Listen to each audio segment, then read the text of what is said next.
ओम शांति। 22 अक्टूबर 2014। साकार महावाक्य। बाबा कहते, मीठे बच्चे, तुम माता पिता के सम्मुख आए हो अपार सुख पाने।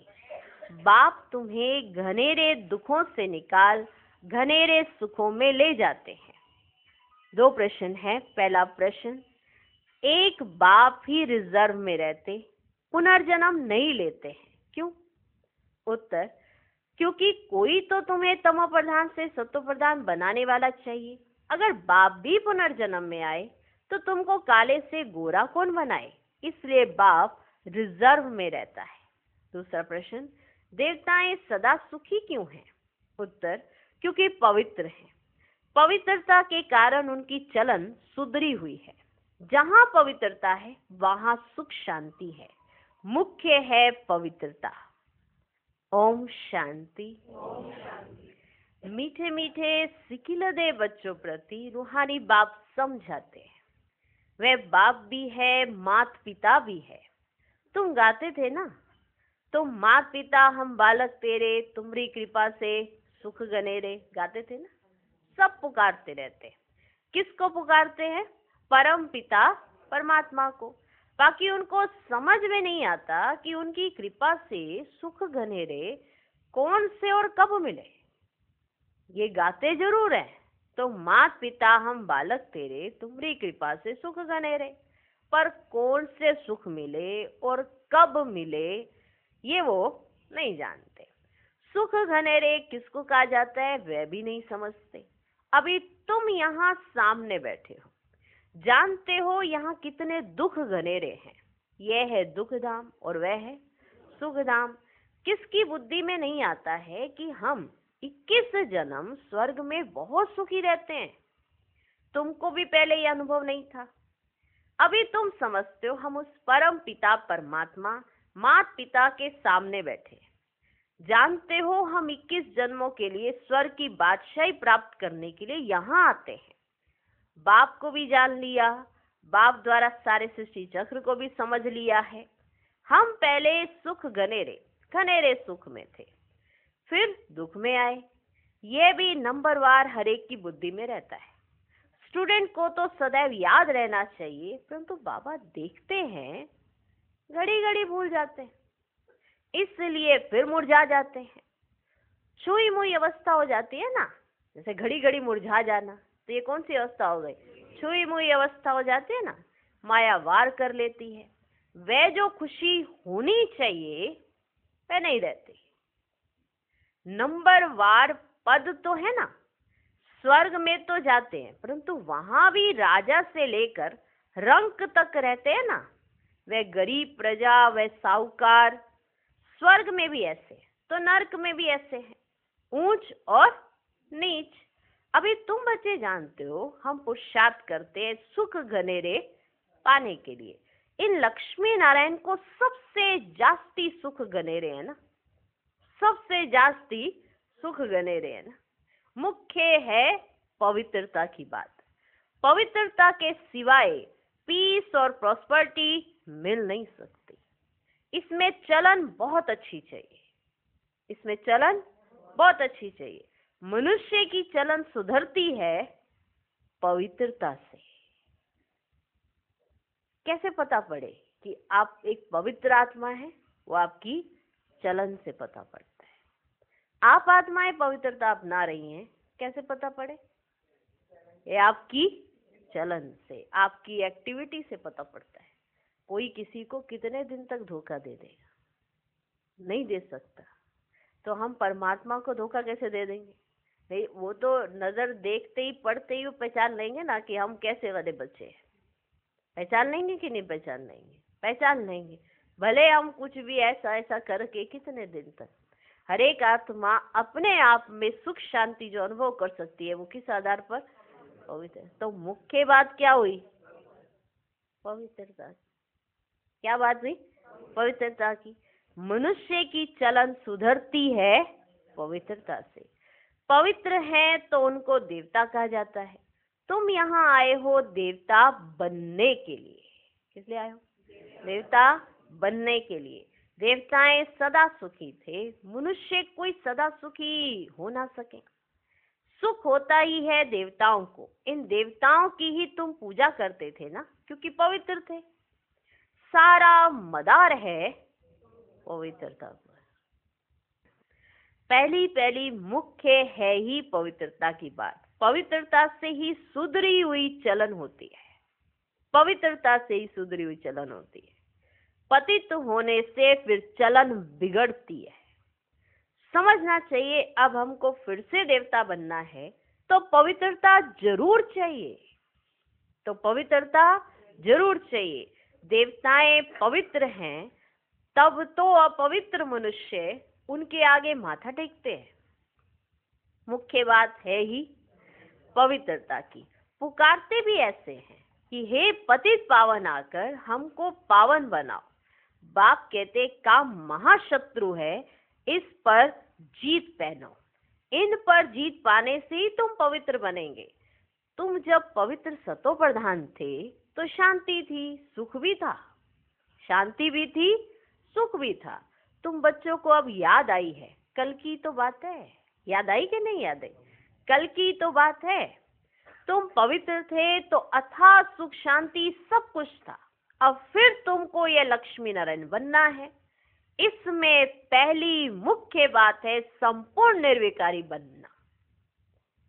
ऐसा बनना है तो पहली मुख्य बात है संपूर्ण निर्विकारी बनना।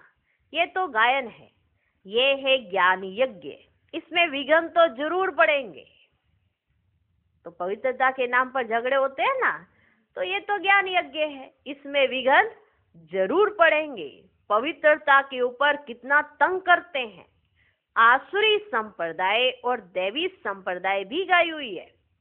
तुम्हारी बुद्धि में है सत्युग में ये देवता थे, वह सूरत तो मनुष्यों की है, परंतु उन्हों को देवता कहा जाता है।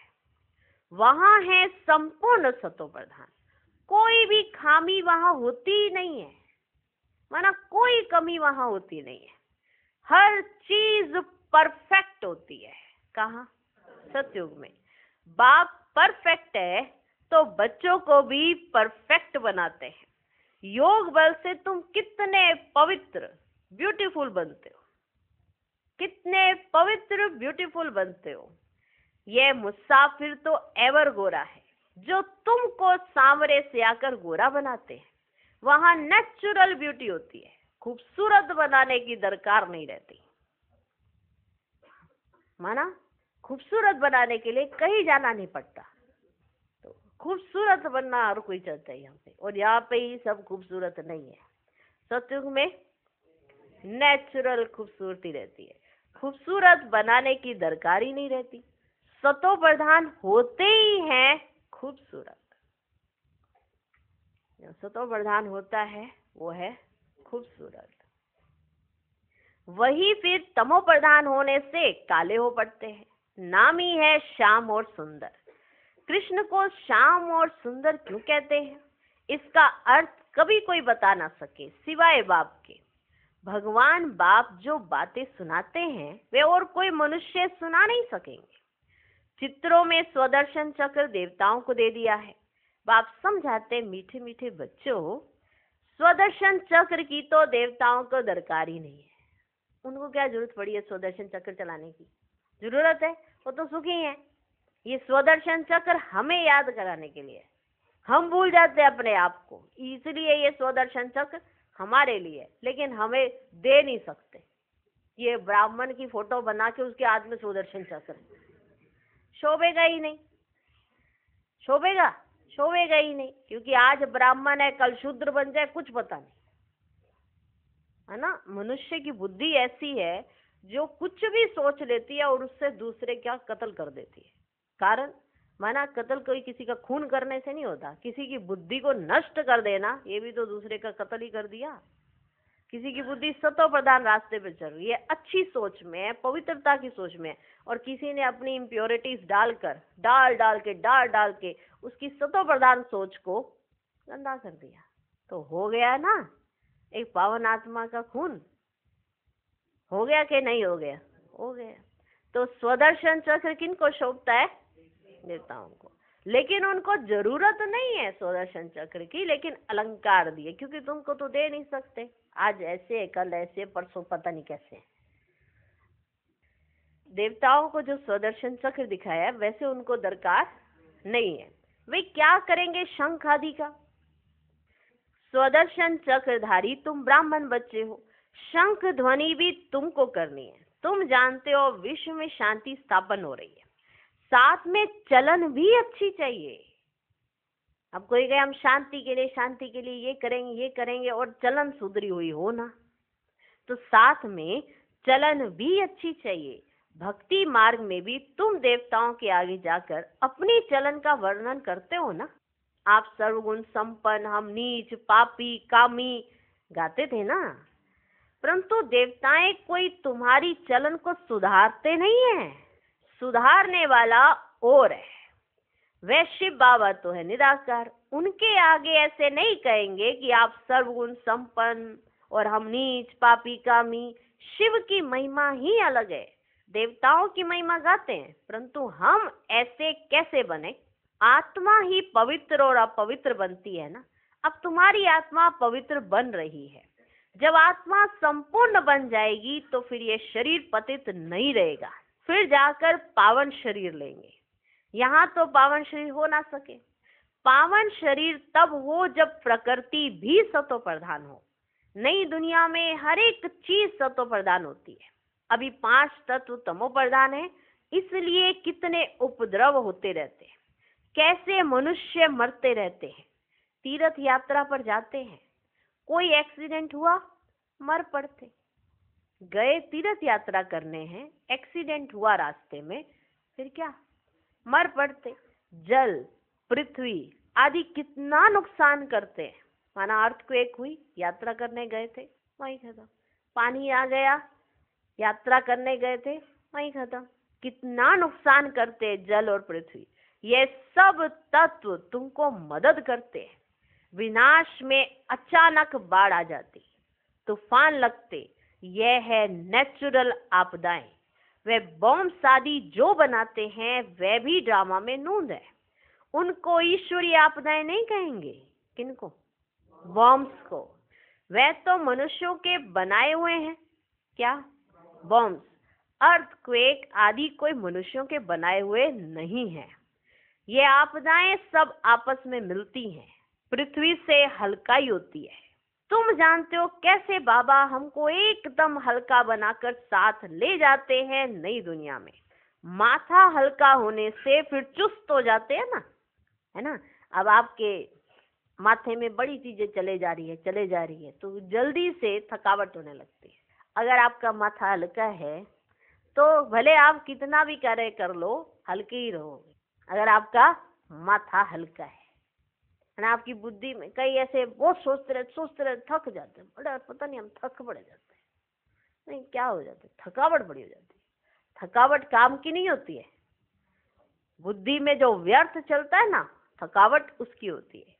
तो माथा हल्का होने से फिर चुस्त हो जाते हैं ना, तुमको बाबा बिल्कुल हल्का कर देते हैं, सब दुख दूर हो जाते हैं। अभी तुम सबका माथा बहुत भारी है, अभी तुम सबका माथा बहुत भारी है, फिर सब हल्के शांत सुखी हो जाएंगे। जो जिस धर्म वाले हैं सबको खुशी होनी चाहिए। बाबा आया हुआ है सबकी सदगति करने। जब पूरी स्थापना हो जाती है ना, तब फिर सब धर्म विनाश हो जाते हैं। आगे तुम्हारी बुद्धि में ये ख्याल भी नहीं था, अभी समझते हो। गायन भी है ब्रह्मा द्वारा स्थापना, बाकी अनेक धर्म सब विनाश। ये कर्तव्य एक बाप ही करते हैं, दूसरा कोई कर ना सके सिवाय एक शिव बाबा के। ऐसा अलौकिक जन्म और अलौकिक कर्तव्य किसका हो ना सके। बाप है ऊंच से ऊंच, तो उनका कर्तव्य भी बहुत ऊंच है। करण करावन हार है ना, तुम नॉलेज सुनाते हो, बाप आया हुआ है इस सृष्टि से पाप आत्माओं का बोझ उतारने के लिए। ये तो गायन भी है ना, बाप आते हैं एक धर्म की स्थापना और अनेक धर्मों का विनाश करने। तुमको अब कितना ऊंच महात्मा बना रहे हैं। महात्मा देवता बिगर कोई होता नहीं। यहाँ तो अनेकों को महात्मा कहते रहते हैं। यहाँ कोई महात्मा है नहीं। देवताओं को महात्मा भी कहा जाता है, इसे बच्चे को भी महात्मा, पवित्रता के कारण महात्मा कहा जाता है। परंतु महात्मा कहा जाता है महान आत्मा को, दोनों को मिला के महात्मा, महान आत्मा को कहा जाता है महात्मा। राम राज्य कहा ही जाता है स्वर्ग को, वहां रावण राज्य ही नहीं तो विकार का सवाल भी नहीं उठ सकता, इसलिए उसको कहा जाता है संपूर्ण निर्विकारी। जितना संपूर्ण बनेंगे उतना बहुत समय सुख पाएंगे, अपूर्ण तो इतना सुख पा ना सके। जो संपूर्ण नहीं अपूर्ण है वो इतना सुख पा ना सके। स्कूल में भी कोई संपूर्ण कोई अपूर्ण होते हैं, फर्क दिखाई पड़ता है। डॉक्टर माना डॉक्टर, परंतु कोई की पगार बहुत कम और कोई की बहुत जास्ती, टाइटल एक ही है दोनों के ऊपर, क्या, डॉक्टर। लेकिन कोई की पगार बहुत अच्छी है, कोई की कम है। वैसे देवताएं तो देवताएं हैं, परंतु मर्तबे का फर्क कितना पड़ जाता है। बाप आकर तुमको ऊंच पढ़ाई पढ़ाते हैं, कृष्ण को कभी भगवान नहीं कह सकते, कृष्ण को ही कहते हैं श्याम सुंदर। सांवरा कृष्ण भी दिखाते हैं, कृष्ण सांवरा थोड़ी होता है, नाम रूप तो बदल जाता है ना, सो भी आत्मा सांवरी बनती है ना। भिन्न नाम रूप देश काल, सांवरी क्या बनी, आत्मा। उन्होंने रूप श्री कृष्ण का सांवरा दिखाना शुरू कर दिया, इसे काला कृष्ण दिखा देते हैं, सांवरा श्री कृष्ण दिखा देते हैं। कृष्ण थोड़ा सांवरा होता है, ये तो आत्मा सांवरी होती है। भिन्न नाम रूप देश काल, अभी तुमको समझाया जाता है, तुम समझते हो बरोबर। हम शुरू से लेकर कैसे पाठ में आए, पहले देवता थे, फिर देवता से असुर बने। बाप ने 84 जन्मों का राज भी समझाया है, जिसका और कोई को पता ही नहीं है। बाप ही आकर सब राज समझाते हैं। बाप कहते मेरे लाडले बच्चे, मेरे लाडले बच्चे, तुम हमारे साथ घर में रहते थे ना, रहते थे ना, तुम भाई भाई थे ना, सब आत्माएं थी, शरीर नहीं था ना। वहां पर जब घर में रहते थे तो क्या रहते थे, शरीर के साथ रहते थे, नहीं ना, सब आत्माएं थी, शरीर नहीं था ना। बाप था और तुम भाई भाई थे, और कोई संबंध ही नहीं था।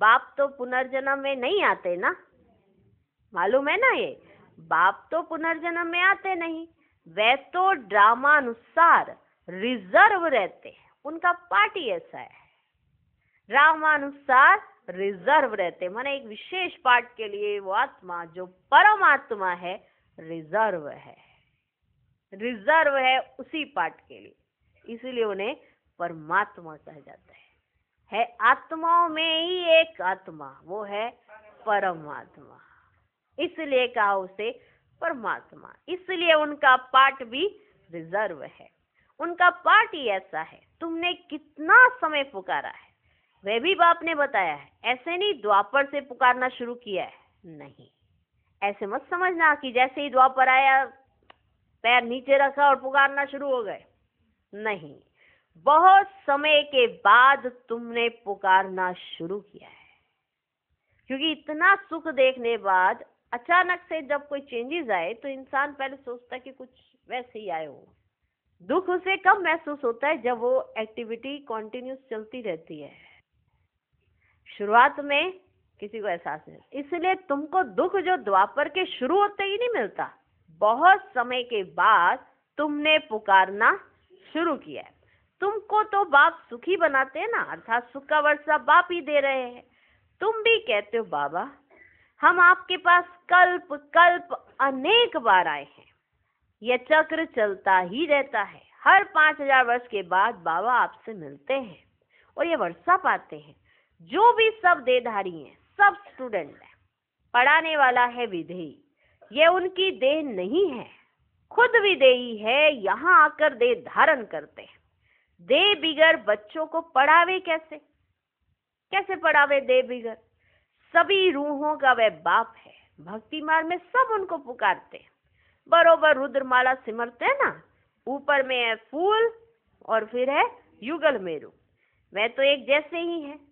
फूल को क्यों नमस्कार करते हैं? ये भी अभी तुमको पता पड़ा है कि माला किसकी फेरते हैं। ये माला में जो मोती हैं ये किसके हैं और ये मोती कौन है, ये अभी तुम्हें पता पड़ा है। देवताओं की माला फेरते हैं या तुम्हारी फेरते हैं? अभी पता पड़ा ना कि ये देवताओं की माला फेरी जा रही है या तुम्हारी। जो बाबा की श्रीमत पर एक्यूरेट चलते हैं, श्रीमत का पालन करते हैं, आज्ञाकारी होते हैं, वही माला का दाना बनते हैं। तो बाबा ने पूछ लिया अपने बच्चों से कि ये देवताओं की माला फेरते हैं जो दुनिया फेर रही है या तुम्हारी फेरते हैं? माला देवताओं की है या तुम्हारी है? देवताओं की नहीं कहेंगे, ये ब्राह्मण ही हैं जिनको बाप बैठ पढ़ाते हैं, उनकी माला बनती है। ये ब्राह्मण ही हैं। ब्राह्मण से फिर तुम देवता बन जाते हो, अभी पढ़ते हो फिर वहां जाकर देवता पद पाते हो। माला तुम ब्राह्मणों की है जो तुम बाप द्वारा पढ़कर मेहनत कर फिर देवता बन जाते हो। बलिहारी पढ़ाने वाले की, बलिहारी पढ़ाने वाले की, जिसने हमें इतना श्रेष्ठ बनने के लिए पढ़ाया। बाप ने बच्चों की कितनी सेवा की है, वहां तो कोई बाप को याद भी नहीं करते हैं। इतनी सेवा लेने के बाद हम उसको याद भी नहीं करते हैं। वो हमें फिर भी ये याद नहीं करा था बार बार कि मैं तुम्हारी कितनी और किस तरह की सेवा कर रहा हूँ। ये हमें देखना है कि हमारी कितनी और किस तरह की सेवा कर रहे हैं। मान लो आपने किसी को कुछ दिया, आपने किसी को गिफ्ट ही दिया चलो, और सामने वाले ने ले लिया और थैंक्स भी नहीं किया, तो कैसा लगता है? कैसा लगता है? हम भगवान से कितना कुछ ले रहे हैं, इतना सब कुछ लेने पर कितनी बार थैंक्स करते हैं, तो वो उसको कैसा लगता होगा? उसने तो कभी ये जाहिर भी नहीं होने दिया। हमेशा प्यार लुटाना, माना वो भी तो एक आत्मा है पर परम आत्मा है, लेकिन है तो जीवित, है तो जीवित, पर हमारी तरह के वाइब्रेशन उसके अंदर नहीं है। जो हमारे को आते हैं ना कि कोई किसी का अगर कुछ लेकर भी उसका एहसान ना माने तो कहते अगली बार इसको कोई सपोर्ट ही नहीं करनी। मान लो गिफ्ट दिया और थैंक्स नहीं बोला, हाँ, अगली बार से इसको कोई गिफ्ट ही नहीं देना। समझ रहे हो? तो भगवान हमको जो दे रहा है तो हमारे दिल से उसके लिए हमेशा शुक्रिया नहीं करना चाहिए। शुक्रिया बाबा, जो तुम मुझको दे रहे हो ना, मैं इसके लायक नहीं हूं, फिर भी तुम मुझको देते हो, वाह वाह। तो लगेगा दिल में, तो हमारे अंदर किसी का थैंक्स करने का विचार तो आ जाएगा, पर किसी से थैंक्स लेने का विचार नहीं आएगा। तब हम बाप समान बन सकते। तो इसीलिए भगवान हमारे लिए क्या कर रहा है, सोचो तो सही। कितना ना उसके लिए हमारे दिल से शुक्रिया नहीं करना चाहिए। भक्ति मार्ग में तुम माला फेरते थे, अभी वे फूल आकर तुमको भी फूल बनाते हैं। हुआ ना कमाल की बात? वो फूल आते हैं, वो फूल कौन है? शिव बाबा। वो तुमको भी फूल बनाते हैं, अर्थात अपनी माला का दाना बनाते हैं। तुम गुलगुल बनते हो ना। आत्मा का ज्ञान भी अभी तुमको मिलता है। सारे सृष्टि के आदि मध्य अंत का ज्ञान तुम्हारी बुद्धि में है, तुम्हारी ही महिमा है। तुम ब्राह्मण बैठ आप समान ब्राह्मण बनाकर फिर स्वर्गवासी देवी देवता बनाते हो। देवताएं स्वर्ग में रहते हैं। तुम जब देवता बन जाते हो, वहां तुमको पास्ट प्रेजेंट फ्यूचर की नॉलेज नहीं होगी। कहाँ पर? सतयुग में। अभी तुम ब्राह्मण बच्चों को ही पास्ट प्रेजेंट फ्यूचर का ज्ञान मिलता है। तुम पास्ट भी जानते, प्रेजेंट को भी और फ्यूचर को भी। अभी और कोई को भी ज्ञान नहीं मिलता। तुम बहुत बहुत भाग्यशाली हो, परंतु माया फिर भुला देती है। भगवान हमारे को हमारे भाग्य का नशा चढ़ाते कि तुमको अगर इतना ही याद रहे ना कि तुम्हारा भाग्य क्या है, तो तुमको खुशी कभी कभी नहीं, सदा रहेगी, सदा रहेगी। परंतु माया फिर भुला देती है। तुमको कोई ये बाबा नहीं पढ़ाते हैं, ये बाबा नहीं पढ़ाते हैं, ये तो मनुष्य है, ये भी पढ़ रहे हैं। ये तो सबसे लास्ट में था, सबसे नंबर 1 पतित वही फिर नंबर 1 पावन बनते हैं। कितना सुखी होते हैं। एम ऑब्जेक्ट सामने खड़ी है, बाप कितना तुमको ऊंच बनाते हैं। आयुष्मान भव, पुत्रवान भव, यह भी ड्रामा में नूंदा है। बाप कहते हैं मैं अगर आशीर्वाद दूं फिर तो सबको देता रहूं। अगर तुम्हें कहूं आयुष्मान भव, फिर तो मेरे लिए सारे बच्चे मेरे एक जैसे, फिर तो मुझे सबको देनी पड़े। इसलिए मैं बाप आकर सबको एक ही चीज कराता हूँ, पढ़ाता हूँ। जो जितना पढ़े वो उतना पद पाले। इसमें कोई पार्शियलिटी नहीं होती। एक टीचर एक क्लास में 60, 70, 80, 90, 100 जितने भी बच्चे उनको पढ़ा रहा है। एक टीचर जब वो पढ़ा रहा है तो वो ऐसा नहीं कि अपने बच्चे को सही तरीके से पढ़ा लेगा, अलग से पढ़ा लेगा, नहीं। मैं तो तुम बच्चों को पढ़ाने आता हूँ। मैं अगर आशीर्वाद दूं तो सबको देता रहूं। मैं तो फिर तुम बच्चों को पढ़ाने आता हूँ। पढ़ाई से ही तुम्हें सब आशीर्वादें मिल जाती है। अच्छा, मीठे मीठे सिकिलधे बच्चों प्रति माता पिता बाप दादा का याद प्यार और गुड मॉर्निंग। रूहानी बाप की रूहानी बच्चों को नमस्ते। हम रूहानी बच्चों की भी रूहानी बाप को नमस्ते नमस्ते नमस्ते। Good morning good morning good morning. धारणा के लिए मुख्य सार।